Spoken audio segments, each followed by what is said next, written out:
օրական ես տասնյակ անգամներ եմ լսում խոսակցություններ մոտավորապես նույն բովանդակության, որովհետև մարդիկ այսպես քաղաքական առումով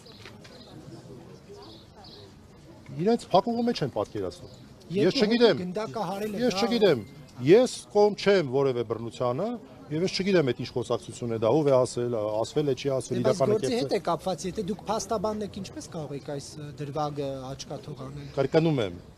մեծ զայնագրություններ չեն ներկայացվել, ես զայնագրությունները ուղղակի չէի հասցնի լսել որտեղ քննչական գործողությունների, հիմա դուք ինչ որ մեջբերում եք անում։ Ես ոչ կոնտեքստը գիտեմ, ոչ գիտեմ ով է ասել, ինչ է ասել, բայց ես ասում եմ, որ ես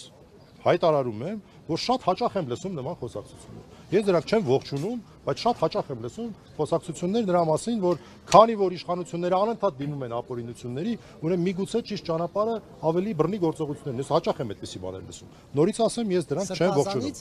Սրբազանից չէ, առհասարակ շատ տարբեր, ես որպես հանրային կերպար, մեկ էլ փողոցում ինձ մոտենում են, ես չգիտեմ այդ մարդիկ ուղարկված են, թե սովորական մարդիկ են, հավանաբար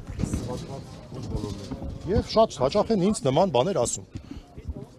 Ես ուզում եմ դա ասել, թող մեր քաղաքացիներն էլ տեսնեն, թե այդպիսի խոսակցություններ իրենց խոհանոցներում հաճախ են լինում, թե հաճախ չեն լինում, եւ այդ խոսակցությունները կարելի է դիտել որպես պլանավորում։ Ներողություն, պարոն Մելիքյան, քաղաքացին ասի, որը չգիտեմ ինչ որ մի խնդրից է, մի պետական կառույցից դուրս է եկել եւ ասում է պետք է օրինակի համար ռում գցել սրա վրա, չէ՞ կարծում որ դա այլ բան է, բայց երբ որ ներողություն հարցս վերջացնեմ, քաղաքական process-ների մեջ գտնվող մարդն է ասում 2 հոգու գյուլես 15 հոգու էլ տանես բնաջնջես, չէ՞ կարծում որ դրանց կոնտեքստները տարբեր էլի քաղաքականությամբ զբաղվողին այլ կերպ են կալում, նա դա եղած քաղաքացուն այսպես ասած այլ։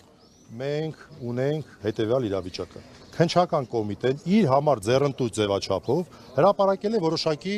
ուրեմն ձայնագրություններ։ Ես ոչ դրանք լսել եմ, ոչ էլ տեսել եմ։ Ես չգիտեմ դա իրականությանը համապատասխանում է թե օրինակ AI-ի սարքացն է։ Չգիտեմ, չեմ կարող իմանալ։ Ես չգիտեմ դա Բագրատ Սրբազանն է, թե որևէ ուրիշ քաղաքացի է։ Հիմա դուք ինձ հարց եք տալի, ելնելով են կանխավարկածից, որ դա այո իսկապես ասվել է Սրբազանի կողմից, իսկապես ասվել է ինչ որ գործողություններ ենթադրաբար պլանավորելու համատեքստում։ Ես չեմ կարող այդպիսի հետևության գալ։ Ձեր հետագա քայլերը, պարոն Մելիքյան։ Մեր հետագա քայլերը դա մեզնից չի կախված։ Ես ենթադրում եմ, որ մեզ հրավիրելու են, ես ենթադրում եմ, որ դատական նիստ է լինելու, քանի որ շատ են կարծում եմ մեկից ավել դատարաններում են, կարծում եմ դատարաններում են լինել։ Բոլորը ձերբակալված են 24 ժամվա ռեժիմով։ Այսինքն ոչ թե 72, այլ 24 ժամվա ռեժիմ ունեն, հավանաբար այսօր երեկոյան ենթադրում եմ պետք է արդեն դատարաններ մուտք անեն, դատարաններն էլ պետք է նշանակեն կոնկրետ դատավորներին, մեզ նյութերը տան մենք ծանոթանանք, կարողանանք պաշտպանություն իրականացնել, ենթադրում եմ գիշերը լինելու է բավական ծանրաբեռնված բոլոր այն պաշտպանների համար, ովքեր որ ներգրավում են։ Պարոն Մելիքյան, Նիկոլ Փաշինյանը իր գրառումներով նաև փորձել է վեհապարի անունը շահարկել այս գործընթացի հետ կապված։ Հնարավոր համարում եք, որ նաև եկեղեցուն փորձել ներքաշել այս գործընթացին։ Նախ ձերբակալված է, աննախադեպ բան է տեղի ունեցել, ձերբակալված է հայ առաքելական Սուրբ եկեղեցու այդքան բարձր նվիրապետ, նման բան տեղի ունեցած չի եղել մինչև այս, երևի 30-ականներից այն կողմ նման բան տեղի չի ունեցել, բայց բոլորովին էլ գիտեն, որ Բագրատ Սրբազանը ինքնուրույն գործունեություն է իրականացնում եւ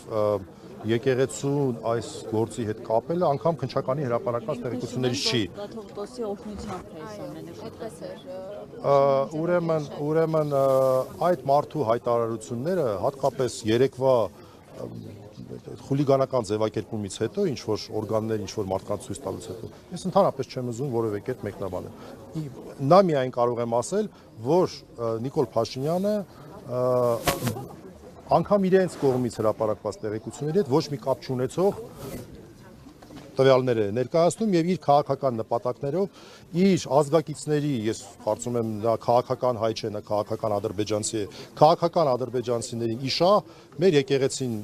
նսեմացնելու, մեր եկեղեցին գրավելու ուղղությամբ են նաեւ ուզում օգտագործել այս ակնհայտ քաղաքական հետապնդումը։ Իսկ հնարավոր է այդ ձայնագրությունները փորձաքննության ենթարկվեն բարձելու համար իսկապես օրինակ Բագրատ arczepiskopos Գալստանյանը Չգիտեմ, չեմ կարող ասել, նորից ասեմ, ես նախ դրանք չեմ լսել, ֆիզիկապես հնարավորություն չեմ ունեցել։ Բայց կա նման փորձաքննություն, որ կարող է բարձել։ Ես նախ ուրեմն հարգելի քաղաքացիներ, ես ուզում եմ արձանագրեմ, ես այս վարույթով ներգրավված եմ որպես Հայաստանի Հանրապետության քաղաքացի Տիգրան Գալստյանի որը գործարար է։ Նախկինում որ ԱԺ-ում էր աշխատում, Չէ, ԱԺ-ում չի աշխատում։ Գործարար, հայրեն ասեր, հայ տղա։ Մարդ, որ ես կարծում եմ այդպիսի մարդկանցից եթե շատ լինեն, մենք հիմա այսօրը չենք լինի։ Ինչևէ, որը ընդունեցել ասաց ես առնչություն ունեմ, ես հարգում եմ Բագրատ Սրբազանին, ժամանակ առ ժամանակ հանդիպում ենք, ես դա գիտեի այսպես թե այնպես։ Այսինքն դա գաղտնիք չի ոչ մեկի համար։ Այնպես չի, որ այսպես գնացել են եւ այո, խոսքը վերաբերում է նրան, որ այն մարդիկ, ովքեր որ այստեղ են, ես չեմ կարծում, որ խոսքը վերաբերվում է քաղաքացիական պայմանագրի աջակիցներին։ Դժվար թե այստեղ ձերբակալված քաղաքացիական պայմանագրի աջակիցներ լինեն։ Այսքանը։ Այսքանը։ Իսկ այն հեղաշրջման պլանը, որ հրապարակվեց A4 ֆորմատից, հա, անկապ ինչ որ բան է։ Ինչ ասեմ, ախր ես ինչ իմանամ։